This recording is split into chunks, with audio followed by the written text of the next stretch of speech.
Bom dia, boa tarde, boa noite para você que me acompanha. Meu nome é Thiago e venho falar do giro da rodada. E então, solta a vinheta.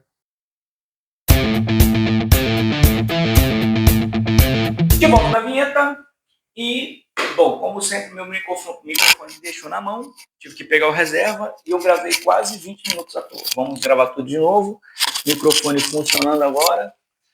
E, bom, já que eu tive que gravar de novo, eu tinha esquecido de falar. Nova aquisição, olha só, camisa comemorativa do Vasco, 74. Assinado pelo Carlos Germano, sim. Tive na fila lá quase 2 horas para poder tirar uma foto e ele assinar essa camisa. Queria agradecer, inclusive. Tive a oportunidade também de ver o Dan Lessa, que trabalha com o Vasco. Então, um abraço aí se eles virem, se eles não verem. Bom, fica um abraço de qualquer jeito. Vamos falar do Vascão. Vascão 1, Maricá 0. Gente, eu tava aqui com a minha cola, eu vou continuar com a cola, tá? Porque o Vasco jogou com o time todo reserva. E, quer dizer, todo não, né? Tem o Verratti e o Léo Jardim, que são titulares absolutos, inclusive não querem deixar ninguém jogar no lugar, o que me deixa feliz, mas também me deixa preocupado, né? Eu preciso que o goleiro reserva tenha noção de jogo, né? Porque se o Léo machucar em qualquer momento, meu Deus do céu, vai ser um barata voo. Mas vamos lá. O time do Vasco, Léo Jardim, Puma, Souza, Lucas Freitas, Vitor Luiz, Max Domingues, Hugo Moura, Matheus Carvalho, Jean Davi, na verdade, né, jogando pela esquerda, e Paê jogando pela direita, com o Verratti avançado de centroavante. Sendo assim, eu não gostei do primeiro tempo do Vasco. Os 25 minutos ele jogou bem, mas eu não gostei do tempo. Eu achei lento, eu achei burocrático, eu achei muito pouco ofensivo.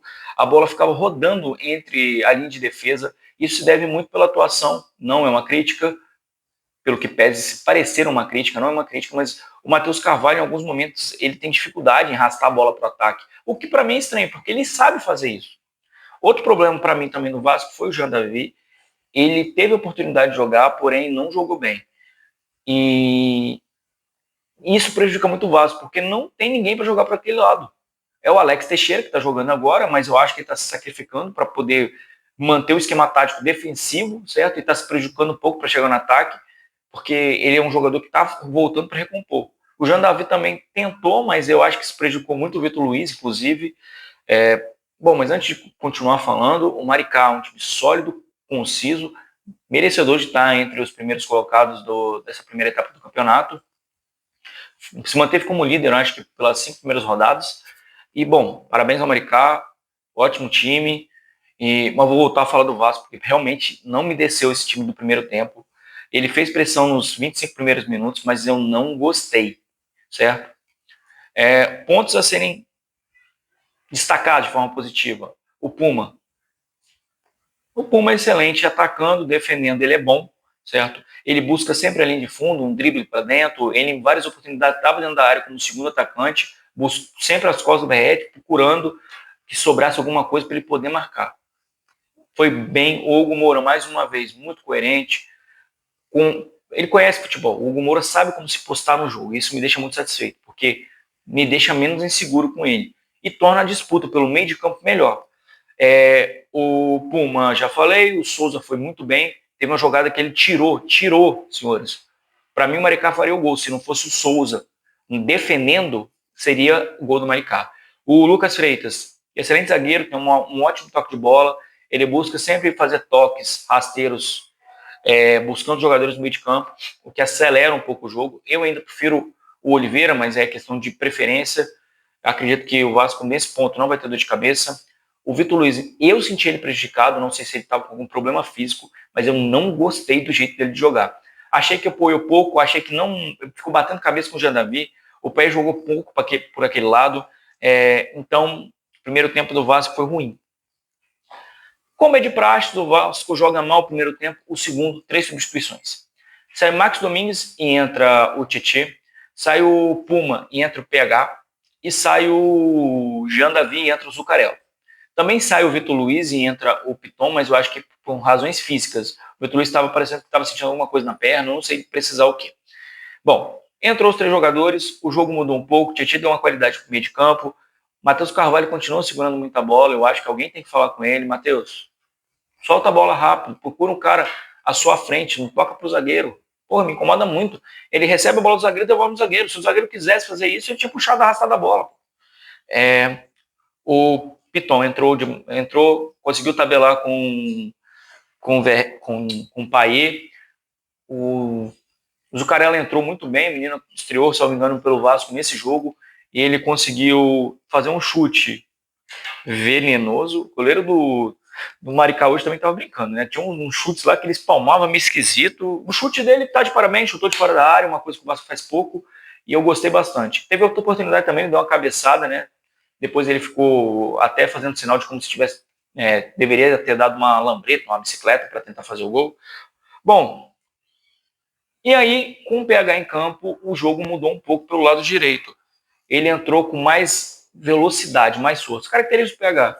E um gol muito parecido com o jogo passado, ele arrasta a bola, dribla um, dribla outro, deixa para a perna esquerda e fala, chuta, buf. Gol do Vasco, a bola parou lá no canto oposto do goleiro. O Payet jogou muito bem 70 minutos, jogou bem 70 minutos. Mas depois é razão física, eu tenho certeza, o Payet se entregou bastante para isso, é por razão física, então eu entendo agora quando o Carille fala que ele prefere ter um em cada tempo do que não ter nenhum.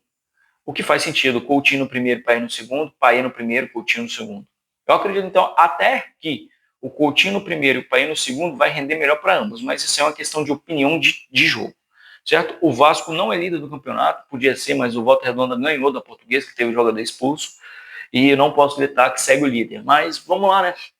Esse final de semana o Vasco enfrenta o Volta Redonda em Cariacica, Espírito Santo. Vou estar lá para ver o jogo, vamos ver se ele vai conseguir, né, ficar na frente do Volta Redonda e talvez até, né, faltam 4 jogos, eu acho, 4 ou 5 jogos para acabar o primeiro turno, talvez ele consiga ser campeão, né? Também que são 3 clássicos, né, contra o Fluminense, contra o Flamengo, contra o Botafogo. Pode ser que sim, pode ser que não, vamos ficar na torcida aí. E agora eu vou falar do clássico da rodada. Segue a gente.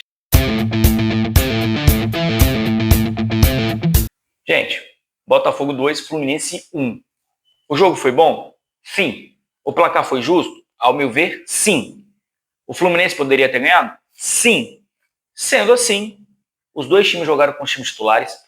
O Fluminense está sem o Paulo Henrique Ganso ainda e o Renato Augusto. Ambos estão afastados no DM por razões médicas.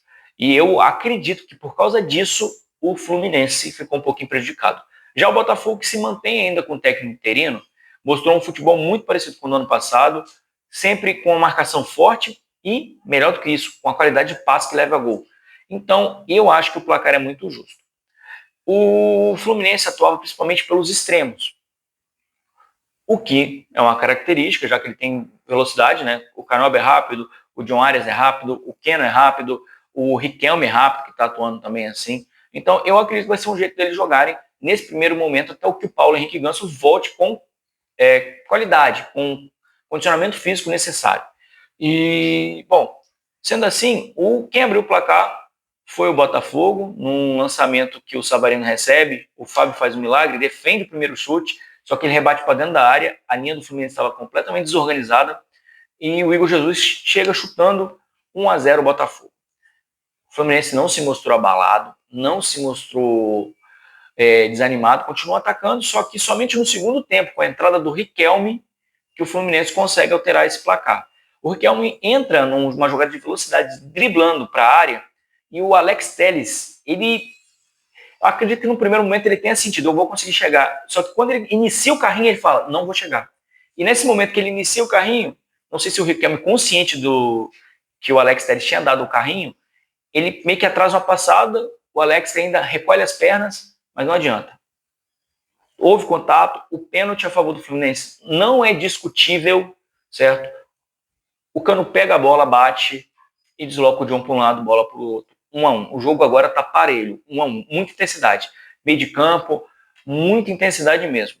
Só que não quero falar que o Fluminense tem um time mais velho, porque já mudou muito essa característica, mas pela intensidade, o Botafogo continua atacando com mais vontade. E nesse momento foi que um jogador do Botafogo recebe a bola em velocidade pela grande área. 2 jogadores do Fluminense vão na marcação dele, E eles têm a brilhante ideia, eu vou buscar o contato dentro da área, sendo que não estou falando que o juiz fica condicionado, mas o juiz já tinha marcado um pênalti pro Fluminense, uma jogada muito, muito boba. Vocês acharam realmente que ele não iria marcar uma jogada onde tivesse um contato nas costas, onde tivesse um contrão lateral, que não visasse a bola? Gente, pelo amor de Deus, né? Bom, o Fábio não consegue fazer milagre dessa vez. O jogador do Botafogo chuta em direção ao gol. Fábio Caio, gol do Botafogo. O jogo se mantém com essa intensidade até o final. Eu acredito que o Botafogo seja o time a ser batido no Carioca esse ano, porque ele tem muita qualidade coletiva e individual nos jogadores. O Fluminense, para mim, tá faltando aquele detalhe, certo? E por causa desse detalhe, eu acredito que ele vai sofrer um pouco nesse primeiro momento. Lembrando que o Fluminense vai jogar vários campeonatos, então temos que ver qual vai ser o interesse do Fluminense. Então, já falei do resultado do Botafogo, do Fluminense, parabéns ao Botafogo que ganhou, o Fluminense tem que melhorar um pouco. Vamos para o próximo jogo, então? Vamos falar então Flamengo 2, Sampaio Corrêa 0. O Flamengo ganhou o jogo, merecidamente, acho que o segundo tempo foi bem melhor que o primeiro, porém, se fosse pelo primeiro tempo, 0-0 seria o jogo justo. O Flamengo entrou com o time toda reserva, porém, no controle do Felipe Luiz, então eu acho que o Flamengo do primeiro tempo não refletiu nem um pouco o estilo de jogo do Felipe Luiz, certo? Que é um estilo de pressão e controle de bola. Sendo assim, o time reserva do Flamengo, vou pegar minha cola e falar para os senhores. Matheus Cunha, Varela, Souza, Cleiton, que era o menino da base, que eu já tinha citado na última oportunidade, Ayrton Lucas, Alcaraz, Everton, Alan, Matheus Gonçalves, Juninho e Everton Cebolinha. Desses que entraram no jogo, para mim tem dois titulares, que são o Varela, dependendo da situação, acho que ele vai ser muito mais eficaz que o Wesley, e o Juninho, que ele vai ser titular por falta de quem seja no lugar do Pedro, né? Só se ele entrar com o Bruno Henrique como falso 9, mas não sei se é muita ideia do Felipe Luiz. Bom, o primeiro tempo eu achei burocrático, ruim, com erros individuais bestas, para não falar outra coisa.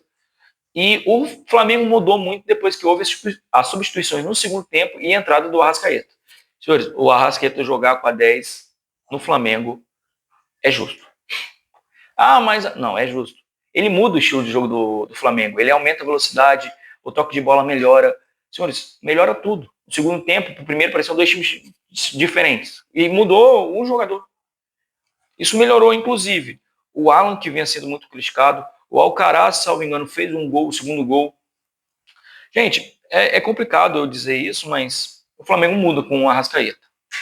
Além de mudar, vamos lá, os gols, né, que foram 2 gols do Flamengo, um foi de um escanteio, cruzou, o Wallace Ian, que também entrou, fez gol de cabeça, certo? O segundo gol do Flamengo foi uma jogada trabalhada pela esquerda, né, onde, vou pegar minha cola aqui, houve um cruzamento do Luiz Araújo por a cabeçada do Alcaraz. Gente, como eu disse, o Flamengo, já disse no mercado da bola, o vídeo que eu fiz passado aí, o Flamengo para mim não precisava de muitos reforços, ele precisava de jogadores pontuais. Um jogador plugado Pedro, um jogador substituto para o Arrascaeta, com as características do Arrascaeta, só que eu acho difícil ter. Sendo assim, o Flamengo mostrou um futebol bem melhor no segundo tempo. Muito se deve às substituições feitas, além do Arrascaeta também, lógico. Mas,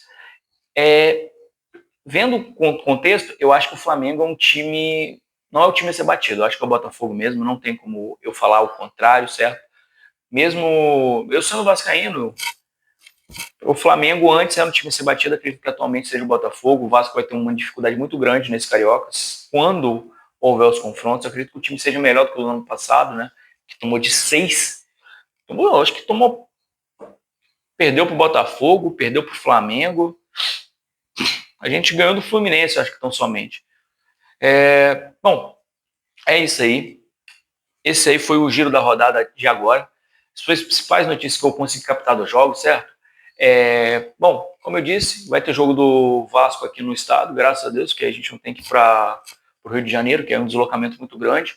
Eu vou ter a oportunidade de ver e, querendo ou não, é um jogo importante, né? O Vasco está disputando a liderança do Carioca com o Volta Redonda. Então, gente, muito obrigado por me assistirem.